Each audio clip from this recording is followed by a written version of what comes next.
अस्सलाम वालेकुम dear student, how are you all. कैसे हैं आप सब लोग। उम्मीद करता हूँ कि आप सब खैरियत से होंगे। डियर स्टूडेंट, आप देख सकते हैं कि आपकी स्क्रीन पे चैप्टर नंबर 1 नज़र आ रहा होगा आपको। ये पेज हमने जो प्रीवियस वीडियो के अंदर डिस्कस किया था। आज जो हम डिस्कस करने जा रहे हैं वो टेम्परेचर के बाद जो हमारे फैक्टर रह गए थे हम उनको डिस्कस करेंगे। आइए चलते हैं। जो फैक्टर हमारे पास रह गए थे, सबसे पहले जो फैक्टर था वो था टेम्परेचर। अब जो हम डिस्कस करेंगे वो है लाइट। ठीक है, तो लाइट में बेटा रोशनी, और sun is the main source of light and heat on earth. यानी कि सन जो है मेन सोर्स है, अहम ज़रिया है किस चीज़ का, हीट का और लाइट का, ऑन अर्थ हमारी ज़मीन पर। ठीक है, if there were no sun, अगर यहाँ कोई सन ना हो, there would be no light and heat, तो हमें ना लाइट मिलेगी ना ही हीट मिलेगी। ठीक है, plant will not grow and animal would not be able to get food. Plant जो है वो ग्रो नहीं करेंगे और खुराक हासिल नहीं कर सकेंगे। यानी कि प्लांट ग्रो नहीं करेंगे तो हम भी उनसे खुराक हासिल नहीं कर सकते, एनिमल भी उनसे फूड हासिल नहीं कर सकते। क्योंकि जिस वक्त प्लांट ग्रो करते हैं तो बेटा ह्यूमन बीइंग है, एनिमल्स हैं, हम इनसे खुराक हासिल करते हैं। ठीक है, और अगर एनिमल को खुराक मिलेगी तो हम उनसे मीट, मिल्क वगैरह हासिल कर सकते हैं। हम जो रोटी वगैरह खाते हैं, ग्रेन खाते हैं, सब्जियां खाते हैं, फ्रूट्स खाते हैं, वो सब कहाँ से आता है बेटा, प्लांट से ही आता है। तो प्लांट का बड़ा अहम रोल है कि प्लांट जो है हमें ऑक्सीजन भी फराहम करते हैं, लेकिन यहाँ पे साथ साथ हमें फूड भी फराहम करते हैं। ठीक है, तो लाइट जो है बेटा प्लांट के लिए बहुत ज़्यादा इंपॉर्टेंट है। ये देख सकते हैं आप कि do you think the sun is the natural source of heat and light. आप सोच सकते हैं कि भाई वाकई में ही सन जो है नेचुरल सोर्स है, एक अहम ज़रिया है, कुदरती ज़रिया है किस चीज़ का, हीट का और लाइट का। आप देख सकते हैं कि जिस वक्त सूरज हमें नज़र नहीं आ रहा होता या बादल वगैरह होते हैं तो ना हमें बेटा लाइट मिलती है और ना ही हीट मिलती है। तो बेटा लाइट और हीट जो है दोनों बहुत ज़्यादा इंपॉर्टेंट है for plant and human being दोनों के लिए। ठीक है, अब हम चलते हैं बेटा हमारा नंबर 3 पे जो कंपोनेंट था कौन सा था बेटा, वाटर है। वाटर मीन पानी, और plant need water to make their food. Plant को किस चीज़ की ज़रूरत होती है बेटा, अपनी ग़िज़ा तैयार करने के लिए वाटर की ज़रूरत होती है। सिर्फ एक प्लांट को ही ज़रूरत नहीं होती बल्कि एनिमल्स हैं चाहे ह्यूमन बीइंग, हम सबको पानी की बहुत ज़्यादा ज़रूरत होती है। Animal can not survive without water. Animal जो है वो सर्वाइव नहीं कर सकते, ज़िंदा नहीं रह सकते किसके बगैर, पानी के बगैर। The bodies of plant and animals contain a large amount of water. Plant की बॉडी और एनिमल्स की बॉडी बेटा इनके अंदर, दोनों के अंदर लार्ज अमाउंट ऑफ वाटर मौजूद होता है। इनको पानी की ज़रूरत होती है और इनके साथ साथ जितनी भी लिविंग ऑर्गेनिज्म है उन सबको पानी की बहुत ज़्यादा ज़रूरत होती है। Without water we can not survive. ठीक है, बगैर पानी के हम ज़्यादा दिन ज़िंदा नहीं रह सकते, 1 दिन 2 दिन रह सकते हैं और इससे ज़्यादा हम ज़िंदा नहीं रह सकते। आप देख सकते हैं कि यहाँ पे जो प्लांट आपको नज़र आ रहा है बेटा, ज़मीन से जो है वाटर ले रहा है, ज़मीन से इसको पानी मिल रहा है और हमारे दूसरे इन्वायरमेंट से बेटा बहुत सारी चीज़ें मिल रही हैं। इससे ये अपनी फूड जो है वो तैयार कर रहा है। सनलाइट है, कार्बन डाइऑक्साइड है, और ये सारा प्रोसेस कंप्लीट होता है तो ये अपनी ग़िज़ा तैयार करता है और उस प्रोसेस को फोटोसिंथेसिस भी कहा जाता है। ठीक है, अब चलते हैं हम एयर की जानिब। एयर मीन्स हवा। Air is the important for living things. Air जो है लिविंग थिंग्स के लिए क्या है बेटा, इंपॉर्टेंट है, अहम है बहुत ज़्यादा। All living things need air to breathe. जितनी भी लिविंग थिंग्स हैं उनको ज़िंदा रहने के लिए, सांस लेने के लिए किस चीज़ की ज़रूरत है बेटा, एयर की ज़रूरत है। ठीक है, जब एयर होती है तो बेटा हम उसमें सांस ले सकते हैं। अगर आपको एक कमरे के अंदर बंद कर दिया जाए, वहाँ पे कोई हवा नहीं होगी तो उस कमरे में जितनी भी ऑक्सीजन आप सारी ले लेंगे तो फिर क्या होगा, आपका दम घुटना शुरू हो जाएगा क्योंकि वहाँ पे जो है ऑक्सीजन ख़त्म हो जाएगी। तो बेटा इसलिए एयर बहुत ज़्यादा ज़रूरी है किसके लिए, लिविंग ऑर्गेनिज्म के लिए, क्योंकि हम इसकी मदद से सांस लेते हैं। Wild plant also need to make their own food. जबकि प्लांट जो है इसकी मदद से ही अपनी ग़िज़ा तैयार करते हैं। कैसे तैयार करते हैं बेटा, प्लांट जो है जो कार्बन डाइऑक्साइड होती है उसको क्या करते हैं, ऑब्जर्व कर लेते हैं और ऑक्सीजन गैस हमें फराहम करते हैं। ठीक है, जबकि ह्यूमन के अंदर ये सिस्टम उल्टा है। वो कैसे है कि हम जो है ऑक्सीजन गैस लेते हैं और कार्बन डाइऑक्साइड को रिलीज़ करते हैं। जो कार्बन डाइऑक्साइड गैस हम रिलीज़ करते हैं वही प्लांट जो है उसको क्या कर लेते हैं, ऑब्जर्व कर लेते हैं। ठीक है, अब बात करते हैं हम सॉइल की।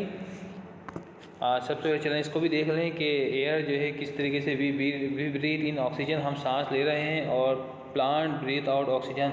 हम जिस वक्त सांस लेते हैं तो हम ऑक्सीजन लेते हैं, ठीक है, और प्लांट जो है वो ऑक्सीजन हमें फराहम करते हैं, कार्बन डाइऑक्साइड को ऑब्जर्व करते हैं, ठीक है। सॉइल की बात करते हैं, सॉइल मीन मिट्टी। Soil is necessary for life. Soil जो है बेटा, मिट्टी जो है बहुत ज़्यादा ज़रूरी है फॉर लाइफ, ज़िंदगी के लिए। As all plant grow in it, कि जितने भी प्लांट्स हैं वो सारे के सारे बेटा सॉइल में ही ग्रो करते हैं। Many small animal and insect live in soil. बहुत सारे स्मॉल इंसेक्ट्स वगैरह होते हैं, छोटे छोटे एनिमल्स वगैरह होते हैं, वो कहाँ रहते हैं बेटा, सॉइल के अंदर ही रहते हैं। कुछ एग्जांपल यहाँ पे हमारी बुक में भी दी गई हैं कि ant live in soil. Ant जो है, चींटी जो है वो कहाँ रहती है, सॉइल में रहती है। And rabbit make burrow in soil. और रैबिट जो है, खरगोश जो है वो बिल बना लेता है ज़मीन के अंदर, यानी कि होल बना लेता है और वहाँ पे जो है सॉइल में जाके रहता है। ये आप देख सकते हैं कि सॉइल के अंदर बेटे जितने प्लांट्स हैं वो ही ग्रो करते हैं। और सॉइल के बगैर प्लांट अगर कोई पानी के अंदर कोई ग्रो कर रहा है लेकिन वो कोई ज़्यादा फ़ायदेमंद नहीं है, लेकिन उसको लाजमी तौर पर ज़रूरत है किसकी, सॉइल की। अब हम चलते हैं बेटा अपने दूसरा टॉपिक की जानिब। ये हमने जो अभी डिस्कस किया, ये कौन से कंपोनेंट थे जो कि लिविंग थिंग्स के लिए ज़रूरी थे, ठीक है। और अब जो हम डिस्कस करने जा रहे हैं वो है habitat and it's different types. आइए चल रहे हैं, देखते हैं हैबिटेट को कि हैबिटेट क्या है, व्हाट इज़ हैबिटेट, ठीक है। तो हैबिटेट मीन बेटा रहने की जगह। वो रहने की जगह किसी की भी हो सकती है, ह्यूमन बीइंग है, एनिमल्स हैं, बर्ड्स वगैरह हैं, इंसेक्ट्स वगैरह हैं, ठीक है। और इसको हैबिटेट को रहने की जगह क्यों कहा गया है, और आइए देखते हैं। Habitat is a place where something lives. Habitat एक जगह है जहाँ कुछ चीज़ें, लिविंग ऑर्गेनिज्म जो है वो रहते हैं। इट प्रोवाइड, ये फराहम करते हैं, all the essential component that an organism need to survive. ये जितने भी अहम अनासिर हैं, अहम कंपोनेंट हैं ज़रूरी लिविंग ऑर्गेनिज्म के लिए, वो सब कौन फराहम करता है बेटा, हैबिटेट फराहम करता है। हैबिटेट वो तमाम चीज़ें देता है जो कि एक लिविंग थिंग्स को ज़रूरत होती है, ठीक है। For example, lion live in forest. Lion जो है बेटा, शेर जो है वो कहाँ रहता है, फॉरेस्ट में रहता है, ठीक है। जबकि camel live in desert. Camel जो है कहाँ रहता है बेटा, डेजर्ट में रहता है, यानी कि रेगिस्तान में रहता है। जबकि शेर जो है वो कहाँ रहता है, जंगल में रहता है, ठीक है। The forest and desert are habitat. Forest और ये डेजर्ट जो है ये क्या है, हैबिटेट है। क्यों? क्योंकि जितनी भी लिविंग ऑर्गेनिज्म को जो नीड होती हैं वो सब ये फराहम कर रहे होते हैं, यानी कि उन्हें फूड दे रहे होते हैं, शेल्टर दे रहे होते हैं, प्रोटेक्शन दे रहे होते हैं, यानी कि इनकी ज़रूरत के मुताबिक जो भी चीज़ें होती हैं वो सब इनको मिल रही होती हैं इनके हैबिटेट से। तो ये इसलिए इनका ये हैबिटेट कहलाता है। जैसे कि शेर का जो हैबिटेट है वो कौन सा है, फॉरेस्ट है, और कैमल का जो है वो कौन सा है, डेजर्ट है, ठीक है, यानी कि रेगिस्तानी इलाका। एक और छोटी सी डेफिनेशन यहाँ पे पिक्चर के साथ मौजूद है कि the natural surrounding where a living organism live is called habitat. यानी कि एक नेचुरल सराउंडिंग, कुदरती इर्द गिर्द का ऐसा इन्वायरमेंट जो कि लिविंग ऑर्गेनिज्म की रहने की जगह होती है वो हैबिटेट कहलाता है।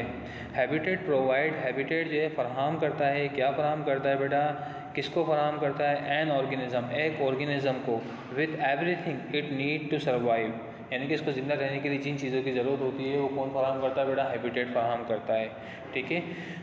फूड है, जैसे कि शेल्टर है, एंड प्रॉपर क्लाइमेट कंडीशन, कि इसको प्रॉपर फूड मिल रही होती है, शेल्टर मिल रहा होता है, और प्रॉपर आबो हवा मिल रही होती है, यानी कि जिसको जो उसकी नीड होती है उसके मुताबिक उसको प्रॉपर इन्वायरमेंट मिल रहा होता है, इसीलिए वहाँ पे वो सर्वाइव करता है। पॉन्ड्स है, यहाँ पे नीचे आप देख सकते हैं, रिवर है, फॉरेस्ट है, डेजर्ट है, ये सब क्या है बेटा, हैबिटेट है। यहाँ पे आपको डिफरेंट टाइप्स के ऑर्गेनिज्म मिलते हैं, क्योंकि इनको यहाँ पे इनकी ज़रूरत के मुताबिक तमाम चीज़ें जो है वो मिल रही होती हैं, तो ये जो है इनका हैबिटेट कहलाता है, ठीक है।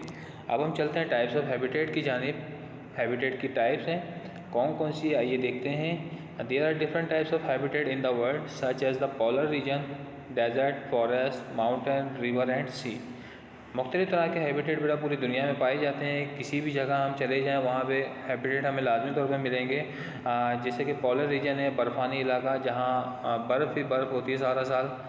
डेजर्ट है, रेगिस्तानी इलाका है। फॉरेस्ट है, जंगलात हैं। माउंटेन मीन पहाड़, रिवर मीन दरिया, एंड सी मीन समंदर। ये सब ऐसे हैबिटेट हैं जहाँ पे आपको बेटा तमाम, जैसे कि पोलर बियर में आपको, पोलर रीजन में आपको पोलर बियर मिलेगा, और डेजर्ट में आपको कैमल मिल जाएगा, फॉरेस्ट में आपको कौन मिल जाएगा, शेर, टाइगर, हिरन वगैरह मिल जाएंगी, और रिवर के अंदर आपको फिशेस वगैरह, क्रोकोडाइल, इस तरह की चीज़ें मिलती हैं। तो ये सब क्या है बेटा, ये हैबिटेट है और इनको इनकी ज़रूरत के मुताबिक वो तमाम चीज़ें मिल रही होती हैं जो इनको नीड होती है। ठीक है। सम हैबिटेट आर स्मॉल, कुछ हैबिटेट जो है बेटा क्या होते हैं, स्मॉल होते हैं, जैसे कि पॉन्ड्स। और सम हैबिटेट आर वेरी लार्ज, कुछ हैबिटेट जो है बहुत ज़्यादा बड़े होते हैं, जैसे कि रिवर है, दरिया। While some habitat are hot, कुछ हैबिटेट जो है क्या होते हैं, हॉट होते हैं। और कुछ हैबिटेट जो है क्या होते हैं बेटा, कोल्ड होते हैं, ठंडे होते हैं। ठीक है। ये आप देख सकते हैं कि डिफरेंट टाइप्स के हैबिटेट हमें यहाँ पे दिए गए हैं। आप देख सकते हैं कि डेजर्ट में आपको कौन नज़र आ रहा होगा बेटा, कैमल नज़र आ रहे हैं बकाया पॉन्ड्स में। और रिवर वगैरह के अंदर यहाँ पे मुख्तलिफ तरह के लिविंग ऑर्गेनिज़म यहाँ पे रहते हैं। ठीक है डियर स्टूडेंट, आज का हमारा ये टॉपिक था इस वीडियो के अंदर कि हमने हैबिटेट और इसकी टाइप्स को डिस्कस किया है। मज़ीद इसकी जो टाइप्स रहती हैं, पोलर रीजन है, फॉरेस्ट है, डेजर्ट है, माउंटेन, रिवर एंड सी, इसको डिस्कस करेंगे। और इसके अंदर ये जानने की कोशिश करेंगे कि इसके अंदर जो है हमें कौन कौन से एनिमल यहाँ पे मिलते हैं। तो डियर स्टूडेंट, मैं उम्मीद करता हूँ कि वीडियो आपको समझ में आ गई होगी। अगर समझ में ना आई हो तो प्लीज़ मेहरबानी करके जो बातें समझ में ना आई हैं तो उनको आप अंडरलाइन कर लीजिएगा और वो मुझसे मालूम कर सकते हैं आप। और आपको काम क्या करना है, एक दफ़ा इस पेज को पढ़ना है, पेज नंबर 2 को अच्छी तरह। और पेज नंबर 2 पढ़ने के बाद के अंदर आपको पेज नंबर 4 पे आके यहाँ पे कुछ फिल इन द ब्लैंक्स दी गई हैं, इनको फिल करने की कोशिश करनी है। कोशिश कीजिएगा कि ये फिल हो जाए। और फिर भी कोई इशू हो तो आप जो है मुझसे मालूम कर लीजिएगा। एक्सरसाइज ए भी कर लीजिएगा और एक्सरसाइज बी भी कर लीजिएगा, बहुत इजी हैं। तो मैं उम्मीद करता हूँ कि आप अपना काम कंप्लीट कर लेंगे। अल्लाह हाफिज़, आप अपना ख्याल रखिएगा।